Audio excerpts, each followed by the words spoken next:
नमस्कार, मुद्दा देख रहे हैं आप और मैं हूं आपके साथ ज्योति सांगवान। हरियाणा में सियासी हलचल के बीच निकाय चुनाव को लेकर मतदान हुआ। 12 मार्च को परिणाम आना है। जनता अपना फैसला, अपना आदेश दे चुकी है। जनता का फैसला ईवीएम में कैद हो चुका है।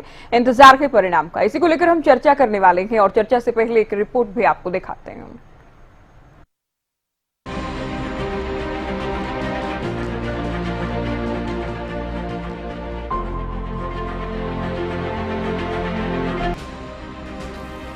हरियाणा में निकाय चुनाव को लेकर मतदान पूरा हो चुका है। लोगों ने बढ़ चढ़कर लोकतंत्र के इस पर्व में हिस्सा लिया और अपने मत का इस्तेमाल किया। शांतिपूर्ण रूप से मतदान चला और सभी प्रत्याशियों की किस्मत ईवीएम में कैद हो गई है।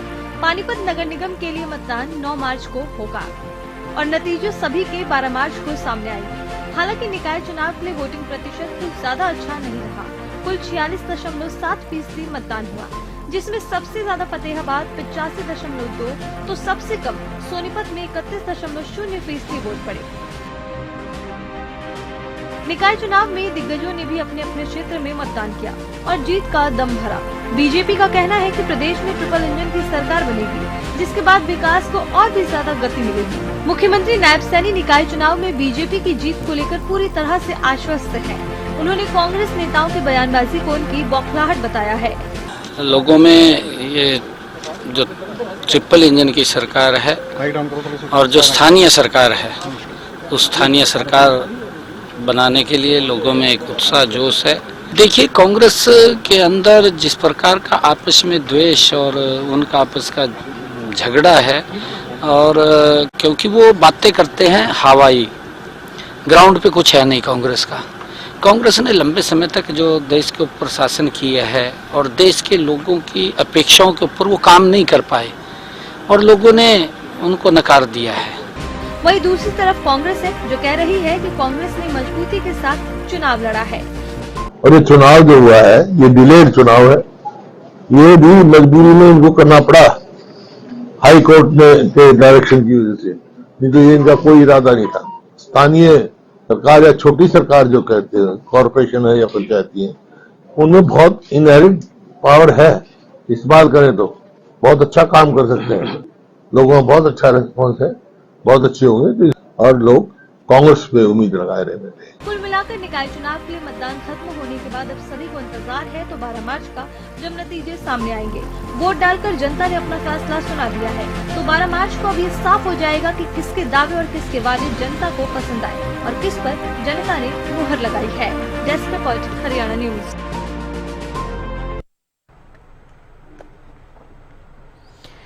चलिए, निकाय चुनाव को लेकर चर्चा की शुरुआत करते हैं। राजवीर रोहिला हमारे साथ जुड़ गए हैं, प्रवक्ता बीजेपी, कांग्रेस प्रवक्ता ललित अरोड़ा, प्रवक्ता इनेलो ओंकार सिंह जी भी चर्चा में हमारे साथ जुड़ गए हैं। स्वागत है आप तीनों का। शुरुआत में बीजेपी से करती हूँ। चुनाव जिस वक्त घोषित हुए, तारीखों का ऐलान हुआ, उस दिन से लेकर कैंपेनिंग में खूब आप लोगों ने ट्रिपल इंजन कहा है। अब जबकि वोट हो चुका है, वोट परसेंट काफी कम रहा है, ठंडा रिस्पॉन्स लोगों का नजर आया, तो क्या अब भी उतना ही कॉन्फिडेंट है आप लोग कि ट्रिपल इंजन की सरकार बनने जा रही है हरियाणा में? ज्योति जी नमस्ते, पैनलिस्ट और आपके दर्शकों को मेरी राम राम। भारतीय जनता पार्टी के लिए पहली बात तो यह है कि कोई भी चुनाव छोटा बड़ा नहीं होता। जैसा कि विपक्ष ने मतलब एक कहने की कोशिश की, हुड्डा साहब ने भी कहने की कोशिश की, क्योंकि आप अगर पंचायत मेंबर का चुनाव लड़ोगे तो आपको पसीने आ जाते हैं, ये सब भली बात ही जानते हैं। तो कोई भी चुनाव छोटा बड़ा नहीं होता। भारतीय जनता पार्टी ने बड़े अपने सिस्टमेटिक ढंग से अपना चुनाव लड़ा, पूरा कैंपेन किया। हमारी जो स्टार प्रचारकों की जो सूची आई थी और जो हमारे नेता कार्यकर्ता थे, सभी अपने अपनी जो भूमिका थी वो बड़े बखूबी निभाई है। ये आप सबने देखा, सोशल मीडिया का जमाना है तो हर चीज आजकल सोशल मीडिया पे मिल जाती है। लेकिन जो आप ये कह रहे हैं कि भी कॉन्फिडेंट है, तो हमारे जो मुख्यमंत्री है श्री नायब सैनी जी, उन्होंने लगातार कहा कि हम ट्रिपल इंजन की सरकार बनाने जा रहे हैं और कहीं ना कहीं जनता में भी यही बातें है कि भाई सरकार है तो सरकार के साथ चलने में मतलब एक अपना क्षेत्र का हम विकास करवा सकते हैं। तो जनता भी इतनी जागरूक है कि जनता ने भर भर के वोट दिए हैं। क्यों विपक्ष के अगर मेयर चुनकर आ जाएंगे रोहिला जी, मान लीजिए अभी तो इंतजार करना है, तो क्या सरकार काम में सहयोग नहीं करेगी? नहीं, हमारी जो सरकार है, जो चाहे केंद्र की है चाहे वो राज्य की है, उन्होंने हमेशा एक बात बोली है कि भाई सबका साथ सबका विकास। लेकिन वो जनता ने फैसला करना है। क्योंकि कई बार क्या होता है कि बाहर से चुन के चला जाता है, वो बोलता है मेरी चलती नहीं, मेरा ये होता नहीं, लेकिन सरकार काम करती है। आप एक बात देखिए, जब हमारे 47 विधायक थे, हमारे 43 सीटें हम हार चुके थे 2014 में, लेकिन भारतीय जनता पार्टी के हमारे जो मनोहर लाल जी मुख्यमंत्री बने तो उन्होंने 90 के 90 जो विधानसभा का सर्वांगीण विकास करवाया। आप कोई भी विधायक ये नहीं कह सकता कि मेरे क्षेत्र में पैसा नहीं आया। ऐसे ही हमने 2019 में और ऐसे ही 2024 में हमारे लिए सभी पक्ष विपक्ष सब बराबर है। क्योंकि अभी भी आप देखते हैं 2 दिन से बजट के लिए जो एक मीटिंग चल रही है, आज भी चल रही है, शायद कल भी चलेगी, वो उसमें पक्ष और विपक्ष सभी को बुलाया गया है। भाई अपने अपने आप बता सकते हैं, भाई आप अपने क्षेत्र की बता सकते हैं, कुछ योजनाएं बता सकते हैं, तो ऐसा कुछ नहीं है। लेकिन जनता है, जनता जनार्दन है और जनता भगवान है। तो जो कम वोटिंग की बात है, तो कहीं ना कहीं मतलब 80-90% तक भी गया है, कहीं 30% भी रह गया। तो ये हमने मतलब हर पार्टी के नेता ने आह्वान किया था ज्यादा से ज्यादा लोग मतदान तक पहुंचे और वो चीजें हुई भी हैं। लेकिन हो जाता है कई बार भाई कम ज्यादा हो गया, लेकिन आप उस विपक्ष का क्या करोगे जो कहता है कि मैं छोटे चुनाव में नहीं जाता, प्रचार नहीं करता, तो वो चीजें आपको 12 तारीख को नजर आएंगी सारी, क्योंकि जनता जागरूक है जी। अरोड़ा जी, आप कैसे देख रहे हैं वोट का जो पैटर्न रहा, कांग्रेस उसे कैसे समझ रही है? और दूसरा, क्या आप लोगों ने पूरी ऊर्जा पूरे मन के साथ ये चुनाव लड़ा के? रोहिला जी जिस बयान का जिक्र कर रहे हैं, हुड्डा साहब ने कहा कि मैं छोटे चुनाव में नहीं जाता हूं, और दूसरे नेता भी बहुत ज्यादा दिखे नहीं कैंपेनिंग में। जो लोग चुनाव लड़ रहे थे उनसे किसी से पूछे आप कांग्रेस के टिकट में जो लड़ रहे थे? देखिए, एक व्यक्ति अपने चुनाव में कोई कसर नहीं, अगर को टिकट मिला है तो मैं अपना धन पूरी क्षमता से अपने समर्थकों के साथ उसको युद्ध की तरह लड़ता हूं और लड़ूंगा। तो ये कहना तो गलत है। अगर ये इतनी आश्वस्त है, ये बताइए, सरकार इनकी है और लोगों का डिसइंटरेस्टेड मैसेज है ना कि लोग वोट डालने नहीं आए। अम्बाड़ा में 32% है, तो अमित जी कह रहे थे ये हो जाएगा वो हो जाएगा, ऐसे ही 85% भी है। लेकिन ज्यादातर ओवरऑल चुनाव में रुझान पिछली बार से निकाय चुनाव से 10 से 11% कम हुआ है। तो इस पे भी तो विचार हो। इस पे झूठ बोलने की बजाय अगर ये सच बयान किया जाए तो इसका एक सीधा मतलब है कि जो आप लोग इसमें जिस तरीके से चुनाव लड़ते हो ना, यंत्र मंत्र तंत्र सब, और यहाँ पे मैंने देखा नंदा नाथ गाड़ी में कैंडिडेट बैठा है कांग्रेस का और उसको हाईजैक करने की कोशिश कर रहे हो और उल्टा हमारे ऊपर FIR करा रहे हो कि ये लड़ना नहीं चाहता था। लड़ना नहीं चाहता था तो वो DC साहब को या चुनाव अधिकारी को लिख के देगा।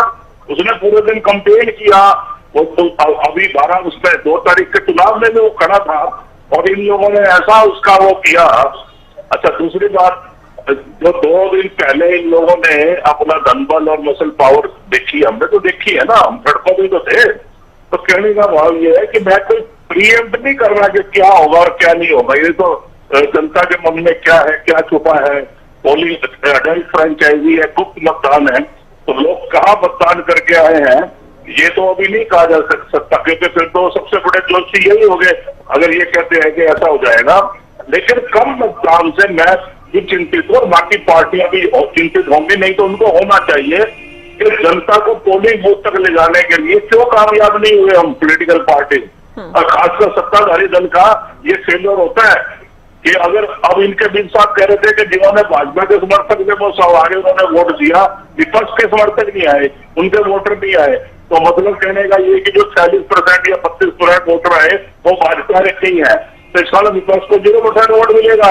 इस तरह की हत्यापद रिपोर्ट जो बातें करने से मंत्री स्तर के व्यक्ति हैं, 7 बार के MLA हैं, बड़ा अफसोस होता है। चलो खैर वो वृद्ध है, बड़े हैं, उम्र में हमारे से, तो उनका सम्मान करते हैं और हम तो एक ही फैटर्निटी बैंकिंग से आते हैं।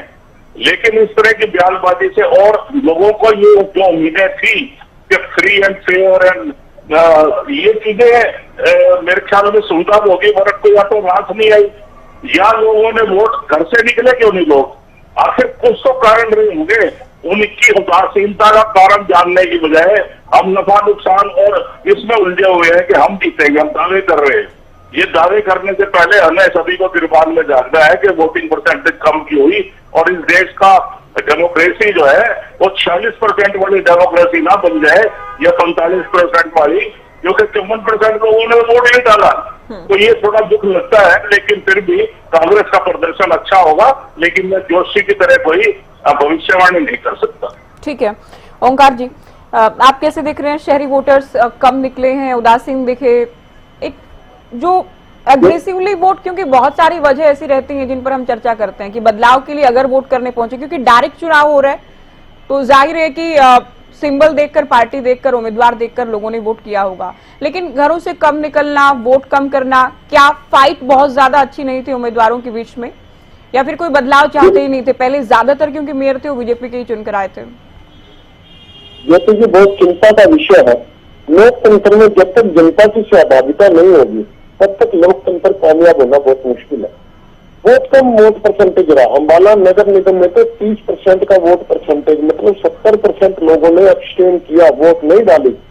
बहुत चिंता का विषय है, पक्ष के लिए भी विपक्ष के लिए भी, क्योंकि इसके पीछे मैं सबसे पहले एक ही बात कहता आ रहा हूँ, जितनी भी आपकी डिबेट हुई कि जनता इस चुनाव में उदासीन रवैया अपना रही है। मैं हमेशा बोलता था और बीजेपी के प्रवक्ता कहते थे जनता उदासीन नहीं है, जनता उदासीन रवैया अपना रही है। उसके पीछे मुख्य कारण तो मेरे को लगता है वो ये है कि इस बार जनता कांग्रेस की सरकार चाहती थी, बदलाव चाहती थी, बदलाव नहीं हुआ।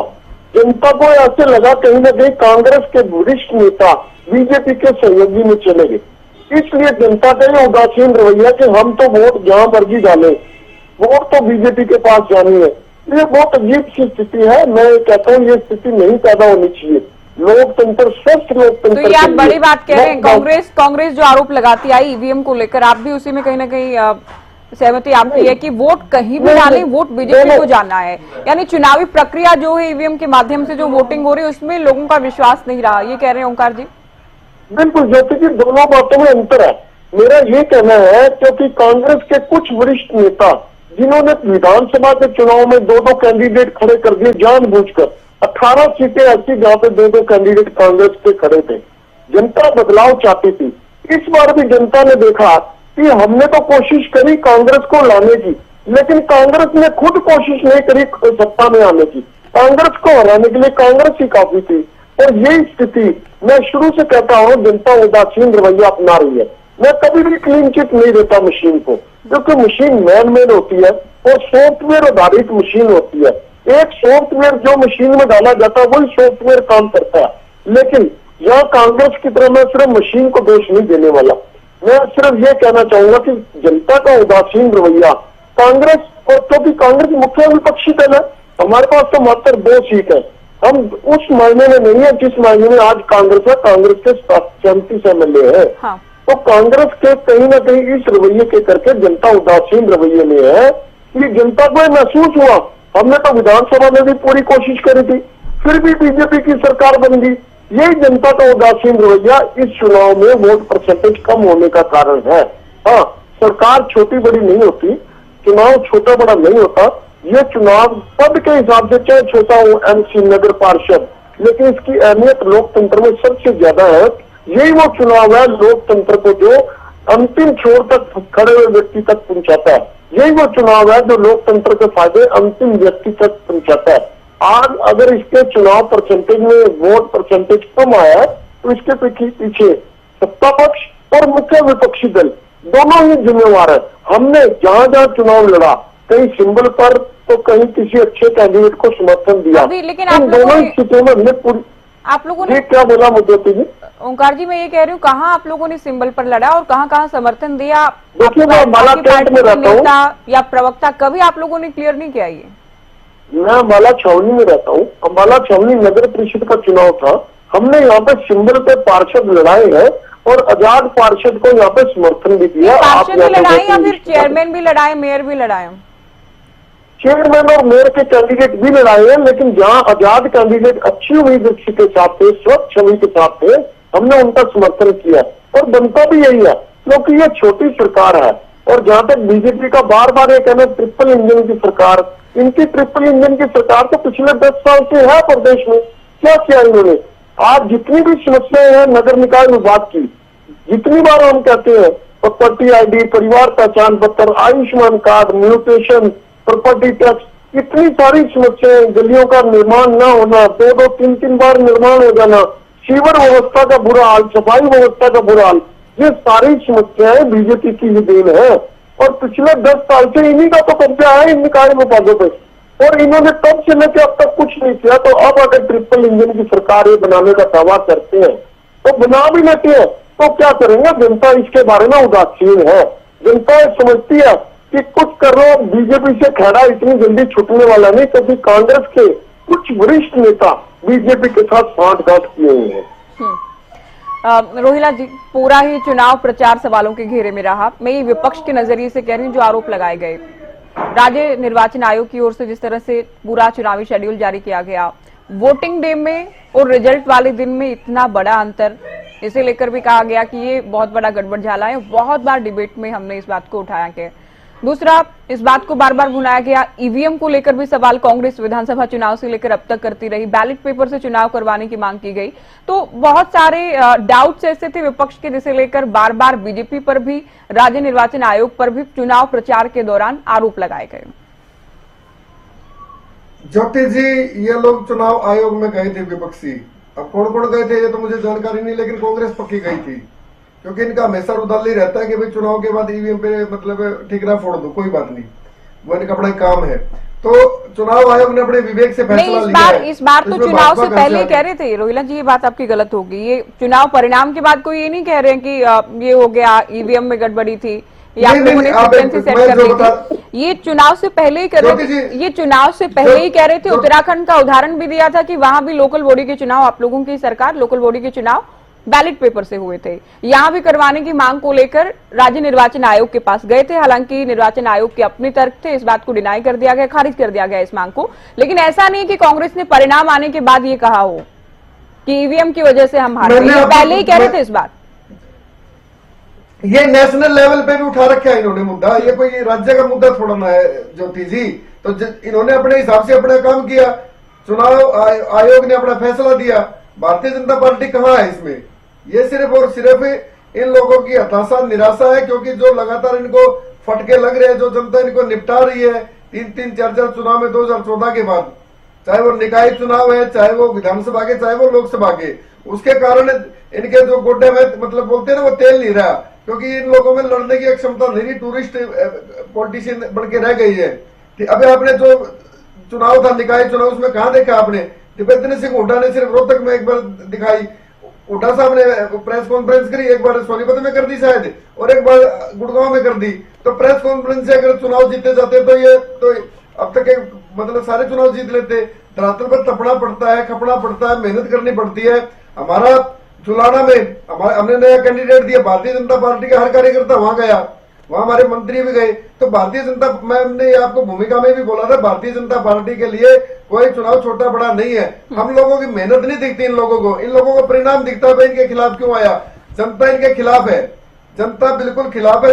इन्होंने जो जनता को इन्होंने भोगा 10 साल का जो राज था हुड्डा साहब को, सबको पता उस चीज का, उसमें क्या क्या मतलब कर्म हुए थे। तो मुझे जानने की आवश्यकता, जो ओंकार जी है, जो ये जीरो पे निपट रहे हैं, ये लोग, इनका राज जनता ने देखा है। ये आज हमारे पे आरोप लगाने की कोशिश कर रहे हैं। इनके नेता जो जेल में गए थे, वो आजादी की लड़ाई में नहीं गए थे। जो इनके अवैध संपत्ति के जो इन पे मुकदमे चल रहे हैं, वो हमने लगाए है क्या? वो पहले के लगे हुए इनके ऊपर, जो इन्होंने माल बटोरा है पूरा हरियाणा का। तो भ्रष्टाचार के मामले में दोनों इनेलो भी कांग्रेस भी एक ही पलड़े में खड़ी मिलती है। लेकिन अब ये जो नूरा कुश्ती खेल रहे हैं, भाई इसने ये नहीं किया, इसने ये नहीं किया, जनता ने इन्हीं बातों से आज जाकर भारतीय जनता पार्टी को तीसरी बार सत्ता में भेजा और लगातार अब नगर निकाय चुनाव में भी जितवा कर इनको आईना दिखाने का काम करेगी। ललित जी, चुनाव परिणाम आना है, उससे पहले पानीपत में भी चुनाव होना है। अब क्या पानीपत पर नजर रहेगी आप लोगों की? पूरा फोकस पानीपत पे कि वहाँ अच्छा प्रदर्शन करें? क्या मैं एक रिएक्शन दे दूं? रोहिला साहब जो बोल रहे थे। जी जी बिल्कुल। मैं ये कहना चाहता हूँ कि 35 से ऊपर घोटाले इनके पकड़े गए हैं। 200 करोड़ रुपया एक निगम में रिश्वतखोरी और हेराफेरी के मामले पकड़े गए हैं। हर परीक्षा में लीक में ये पैसे के बिना थोड़ी होती है, तो झूठ बोलने की सीमा होती है। मैं इनसे बड़ी बार पूछता रहा कि 24,000 नौकरियां कैसे दी हैं, फिर इन्होंने बोलना शुरू कर दिया 25,000 दी है, 1,000 ब्याज लगा दिया। 24,000 नौकरियां किस विभाग में किसको दी है ये नहीं बता सकते। और इसके अलावा जो लोगों ने नौकरी जिनको निकाला गया टेम्परेरी को, वो 9,500-10,000 है, वो घटा दो तो नौकरी 8-10,000 के ऊपर दी नहीं है। झूठ बोल के क्या हो सकता है? मैं तो ये आपने पूछा था कि वहां पे उत्तराखंड में बैलेट पेपर से चुनाव हुआ, तो भाई साहब ने उसको ऐसा घुमाया कि तो राष्ट्रीय स्तर का मसला है। अरे भाई, चुनाव हरियाणा चुनाव आयोग का हमारा मसला नहीं है, आपका मसला है। हमारा मसला नहीं है कोई भी, क्योंकि ईवीएम लाने वाले हम लोग थे। बीच में क्यों चिल्ला रहे हो? आराम से बैठ जाओ ना। जब मैं बोल रहा हूँ, आपको बोला था ना एक बार भी आपके बीच में, हाल का मेरे पैसे नहीं सकते यार। मैं ये कह रहा हूँ कि हरियाणा चुनाव आयोग को हमने रिक्वेस्ट करी, हमारा रिक्वेस्ट करने का अधिकार भी खत्म हो गया क्योंकि भाजपा नहीं चाहती। ये किस तरह के इलॉजिकल बात करते हैं? हम वहां गए कि भाई बैलेट पेपर से चुनाव कराए जाए, एक रिक्वेस्ट करी हमने चुनाव आयोग को, उसमें इनको तकलीफ क्यों है? समस्याओं की बात नहीं करते, संकल्प पत्र, घोषणा पत्र पढ़ लो। ये वो सारे लंबित चीजें हैं जो हरियाणा में नहीं हो रही है। मैं आपको एक उदाहरण से समझाता हूँ। 1 साल के करीब होने वाला है, ये हरियाणा सरकार ने जुलाई 24 में फैसला किया था कि हरियाणा की 151 सेवाएं जो है वो ऑनलाइन हो जाएंगी। यानी आपने कोई लाइसेंस लेना है, आपने ऑनलाइन अप्लाई किया, आपको ऑनलाइन डॉक्यूमेंट पूरा होने पे ऑनलाइन प्रमाण पत्र मिल जाएगा। बता दो तो आपने शुरू किया। शेपिंग मशीनों का क्या हाल है? स्मार्ट सिटी के बजट की क्या हाल है? एक घुमावदार बातें करने से कि जी ये बीजेपी जीत रही है, कांग्रेस हार रही है। अरे मुद्दों को टच नहीं करते आप। हम मुद्दे की बात करते हैं तो गोरे गोरे घुमाते हो। हमने ये कहा तो यार पूरे हरियाणा में समस्याएं खत्म हो गई है क्या?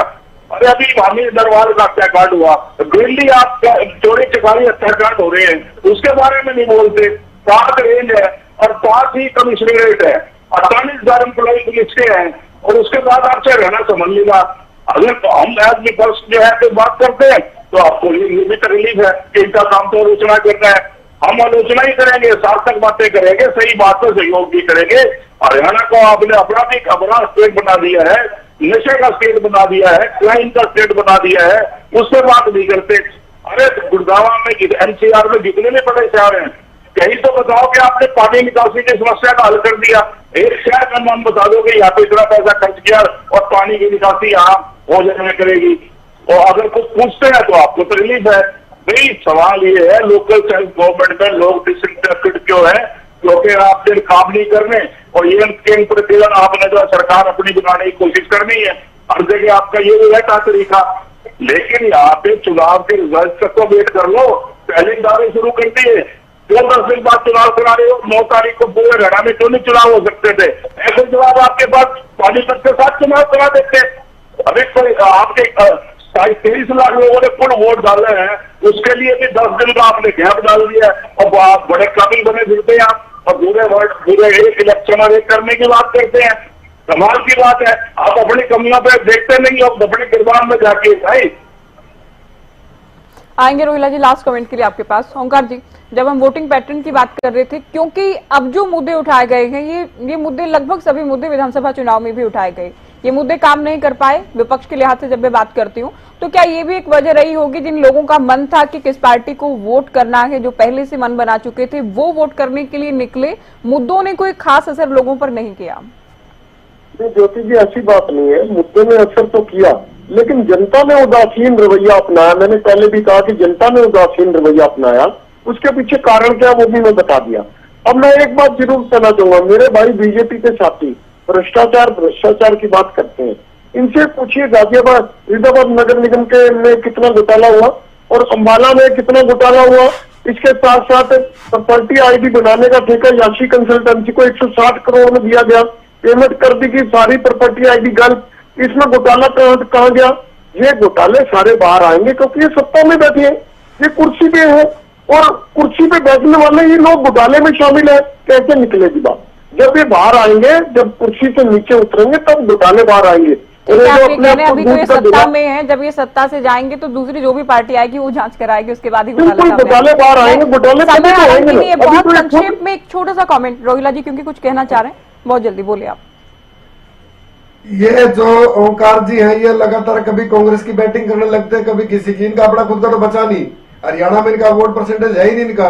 अब ये भ्रष्टाचार की बात करते हैं, इन्होंने बड़ी अच्छी बात की। आपके भी तो 2 सीट थी 2009 में, आपके भी 2 सीट थी। आप हमारे बोलिए प्लीज, आप साथ में मत बोलिए, आप अपनी बात किया ना। 1 मिनट सुन, तो इनको बड़ी दिक्कत होती है ये, क्योंकि इन्होंने कर्म करके सजा भोगी है और ये पूरे हरियाणा ने देखा है केस किस पे लगे हुए हैं। और रही बात फरीदाबाद की, मैं अपने दावे से कहता हूँ, भारतीय जनता पार्टी ने इसके टाइम में तो ये हुआ था, ये गफलत हुई थी, इसमें पकड़े कौन गए हैं? अधिकारी को दुबई तक से पकड़ के लाया गया है, आपको शायद अंदाजा नहीं है। भारतीय अब जो प्रशासनिक हमारा संस्थान है एसवीबी, स्टेट विजिलेंस ब्यूरो, उसकी आप ट्विटर हैंडल को लगातार चेक कीजिए, अपडेट कीजिए, उसको आपको रोज मिलेगा।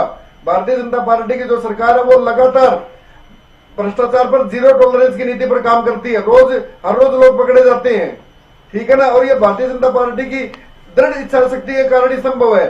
मनोहर लाल जी ने भी एक बात कही थी कि भाई मैं जीरो टॉलरेंस पे काम करूंगा, और उसी जीरो टॉलरेंस पर हमारे नायब सेठ जी भी काम कर रहे हैं। तो इसलिए आपको घबराने की चिंता नहीं, आप अपनी पार्टी की चिंता करो। ठीक है रोहिला जी, भारतीय शुक्रिया जनता आपका, पार्टी शुक्रिया और आप सभी जनता सब एक का। है। आप लोग चर्चा में शामिल हुए तो निकाय चुनाव की वोटिंग हो चुकी है, मतदान हो चुका है, परिणाम का इंतजार किए और इसी को लेकर हमें चर्चा की। फिलहाल दीजिए इजाजत, नमस्कार।